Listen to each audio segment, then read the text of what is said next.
Hi ಎಲ್ಲರಿಗೂ ನಮಸ್ಕಾರ. ನಾನು ನಿಮ್ಮ ಜೀವಿತ. ತುಂಬ ದಿನದ ನಂತರ ಒಂದು ಸಣ್ಣ ವಿಡಿಯೋ ಮಾಡ್ಕೊಂಡಿದ್ದೀನಿ ನಿಮ್ಗೆಲ್ರಿಗೂ ತೋರಿಸುವ ಅಂತ.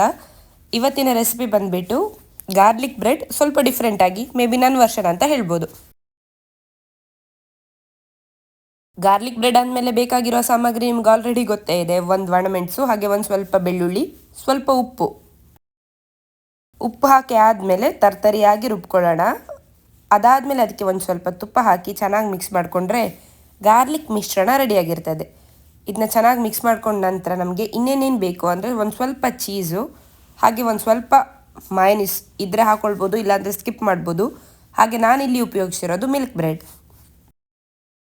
ಬ್ರೆಡ್ನ ತೊಗೊಳ್ಬೋದು, ಅಥವಾ ಯಾವ ಬ್ರೌನ್ ಬ್ರೆಡ್ ತೊಗೊಳ್ಬೋದು. ನಿಮಗೆ ಯಾವ ಬ್ರೆಡ್ ಇಷ್ಟ ಆಗ್ತದೆ ಅದನ್ನ ತೊಗೊಳ್ಳಿ. ಎರಡೂ ಸೈಡ್ ತವಕಾದ್ಮೇಲೆ ಚೆನ್ನಾಗಿ ಗಾರ್ಲಿಕ್ ಮಿಶ್ರಣ ಮಾಡ್ಕೊಂಡಿರುವಂಥದ್ದನ್ನ ಚೆನ್ನಾಗಿ ಸ್ಪ್ರೆಡ್ ಮಾಡಬೇಕಾಗತ್ತೆ.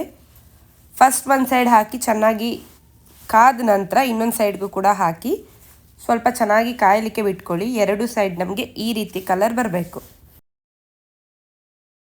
ಈ ಟೈಮಲ್ಲಿ ನೀವು ಇದಕ್ಕೆ ಮಯನೀಸ್ ಮಿಶ್ರಣ ಬೇಕಾದರೆ ಹಾಕ್ಕೊಳ್ಬೋದು, ಅಥವಾ ಹಾಗೇ ತಿನ್ನಲಿಕ್ಕೂ ಕೂಡ ಇದು ತುಂಬ ಚೆನ್ನಾಗಿರ್ತದೆ. ನನಗೆ ಮಯನೀಸ್ ಹಾಕೋದ್ರಿಂದ ಟೇಸ್ಟ್ ತುಂಬ ಇಷ್ಟ ಆಗ್ತದೆ.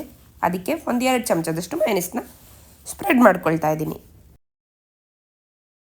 ನಾನಿಲ್ಲಿ ಮಯನೀಸ್ನ ಟೊಮೆಟೊ ಕೆಚಪ್ ಜೊತೆ ಮಿಕ್ಸ್ ಆಗಿ ಬರುವಂಥ ಮಯನೀಸ್ ಸಿಗ್ತದಲ್ಲ, ಸ್ವಲ್ಪ ಹುಳಿ ಇರುತ್ತೆ ಇದರಲ್ಲಿ. ಈ ಮಯನೀಸ್ನ ನಾನಿಲ್ಲಿ ಉಪಯೋಗಿಸ್ಕೊಂಡಿದ್ದೀನಿ. ಮಯನೀಸ್ ಹಾಕಿದ ಮೇಲೆ ಇದಕ್ಕೆ ನಾನು ಮೊಸರೆಲ್ಲ ಚೀಸ್ ಹಾಕ್ತಾ ಇದ್ದೀನಿ. ನೀವು ಚೀಸ್ ಹಾಕೋದ್ರಿಂದ ಗಾರ್ಲಿಕ್ ಬ್ರೆಡ್ ತುಂಬ ಟೇಸ್ಟಿಯಾಗಿರ್ತದೆ. ಹಾಗೆ ನಿಮಗೆ ದಪ್ಪ ಗಾರ್ಲಿಕ್ ಬ್ರೆಡ್ ಬೇಕಿದ್ರೆ ದಪ್ಪ ಸಹ ಮಾಡ್ಬೋದು. ನನಗೆ ಇದು ಕ್ರಿಸ್ಪಿಯಾಗಿ ಬಂದರೆ ತುಂಬ ಇಷ್ಟ ಆಗ್ತದೆ. ಅದಕ್ಕೋಸ್ಕರ ತೆಳು ಬ್ರೆಡ್ ಪೀಸಸ್ನ ಯೂಸ್ ಮಾಡ್ಕೊಂಡಿದ್ದೀನಿ. ಚೀಸ್ ಹಾಕೊಂಡ್ಮೇಲೆ ಒಂದು ನಿಮಿಷ ಅಥವಾ 30 ಸೆಕೆಂಡ್ ಮುಚ್ಚಿಟ್ಬಿಟ್ರೆ ನೀವು ಚೀಸ್ ಎಲ್ಲ ಕರಗೋಗುತ್ತೆ. ಆವಾಗ ನೋಡಿ ನಿಮ್ಮ ಗಾರ್ಲಿಕ್ ಬ್ರೆಡ್ ತಯಾರಾಗುತ್ತೆ. ನೋಡಿದ್ರಲ್ಲ ಗಾರ್ಲಿಕ್ ಬ್ರೆಡ್ ಹೇಗೆ ಮಾಡೋದು ಅಂತ. ಸಂಜೆ ಸ್ನ್ಯಾಕ್ಸಿಗಾಗಿರ್ಬೋದು ಅಥವಾ ಮಾರ್ನಿಂಗ್ ಬ್ರೇಕ್ಫಾಸ್ಟ್ಗೂ ಕೂಡ ಅರ್ಜೆಂಟಾಗಿ ಏನಾದರೂ ದಿಢೀರಾಗಿ ಆಗಬೇಕು, ಹಸಿವಾಗ್ತಿದೆ ಅಂದರೆ ಈ ರೆಸಿಪಿ ನಿಮಗೆ ಹೇಳಿ ಮಾಡಿಸಿದಂಥದ್ದು. ಹಾಗಿದ್ರೆ ನಾನು ಇನ್ಮೇಲೆ ಆದಷ್ಟು ವಿಡಿಯೋನ ಪೋಸ್ಟ್ ಮಾಡ್ತೀನಿ. ನೀವೆಲ್ಲ ಫಾಲೋ ಮಾಡ್ತೀರಾ ಅಲ್ವಾ? ಮುಂದಿನ ವಿಡಿಯೋದಲ್ಲಿ ಸಿಗೋಣ. ಧನ್ಯವಾದಗಳು. ಬಾಯ್.